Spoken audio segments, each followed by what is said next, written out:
Reflection సనాతన 2.0 ఈ మహాసభ గురించి మీరు చెప్పండి.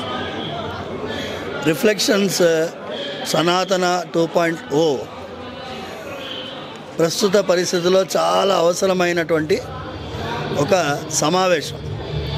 ఇందులో 80% మంది 30 ఏళ్ల వయస్సు కంటే తక్కువ ఉన్న వాళ్ళు పాల్గొనడం మాకు చాలా ఆనందాన్ని కలిగిస్తుంది.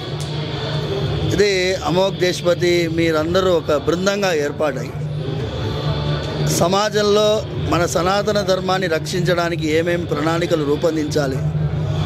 ఇప్పుడు సమాజం మీ అందరూ వైపే చూస్తుంది. ముఖ్యంగా మీలో అర్జునుడి గుణం ఉండాలి, ఆంజనేయ స్వామి గుణం కూడా ఉండాలి.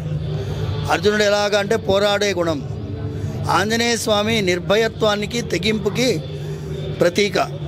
సో పైన ఆంజనేయ స్వామి, జెండాపై కపిరాజు, పోరాడేవాడు అర్జునుడు, బాణం వేసేవాడులాగా మీరందరూ తయారవ్వాలని ఈ రిఫ్లెక్షన్స్ కాన్క్లేవ్ ఈ మళ్ళీ తొందరగా యూట్యూబ్ బోర్డు మోనటైజ్ చేయాలని, మీకు అత్యంతమైనటువంటి సంబంధితమైన కార్యక్రమాలకి అమ్మవారి ఆశీర్వాదం, లక్ష్మీ అమ్మవారి ఆశీర్వాదం ఉంటేనే ఏ కార్యక్రమం అయినా చేయొచ్చు.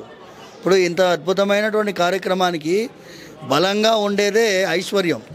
ఐశ్వర్య బలం ఉండేటట్టుగా అమ్మవారు అనుగ్రహించాలని మనస్ఫూర్తిగా ప్రార్థిస్తూ ఇలాంటి కాన్క్లేవ్లు బ్రహ్మాండంగా చేయాలి.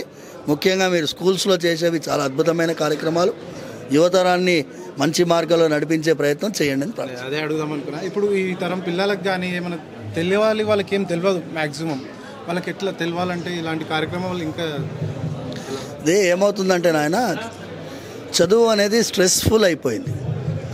ఇది ప్రెషర్ కుక్కర్ లెక్క. ప్రెషర్ కుక్కర్ ఎలా ఉంటుందంటే 3 విజిల్ ఇవ్వాలి, 1 2 3. ఇప్పుడు 3వ విజిల్ జై శ్రీరామ్ అని ఉందనుకోండి, ప్రెషర్ రిలీఫ్ అయిపోతుంది వాడికి. 3వ విజిల్ జై శ్రీరామ్ అనే విజిల్ ఇచ్చేటట్టుగా మీరు పిల్లల్ని తయారు చేస్తే వాడికి స్ట్రెస్ ఉండదు, ధైర్యం ఉంటుంది. ఆంజనేయ స్వామిలాగా నిర్భయత్వంతో వాడు ఐఐటీకి వస్తుంది, నీట్లో ర్యాంక్ వస్తుంది, సనాతన ధర్మం పైన వాడికి భక్తి ఉంటుంది, అన్నీ ఉంటాయి.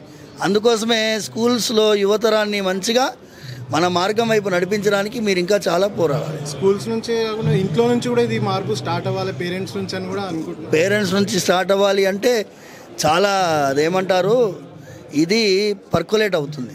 ఇప్పుడు పిల్లలే వాళ్ళు యూట్యూబ్లో రిఫ్లెక్షన్ చూసుకుంటూ, టీవీలో రిఫ్లెక్షన్ చూసుకుంటూ యూట్యూబ్లో పెట్టారనుకోండి, ఇప్పుడంతా స్మార్ట్ టీవీలే కదా అన్నీ. తల్లిదండ్రులు కూడా చూసే, లేకపోతే పనికిరాని ఎన్నో వంట ప్రోగ్రాంలు, పనికిరాని టూరిస్ట్ ట్రావెల్ ప్రోగ్రాంలు, పనికిరాని వాడి పేరేందయ్యా ధ్రువ్ రాతి లాంటి దరిద్రులను చూసుకుంటా దాని బదులు అమోఘ్ దేశ్పతి లాంటి బృందాన్ని చూసుకుంటే మంచిది. శత్రుమూకల చెర నుండి దేశ రక్షణ నీ ధ్యేయమైతే నీ అవసరం ఇక్కడుంది. Please do subscribe, like and share. దద్దరిల్లేలా పక్కనున్న గంట కూడా కొట్టుర్రి.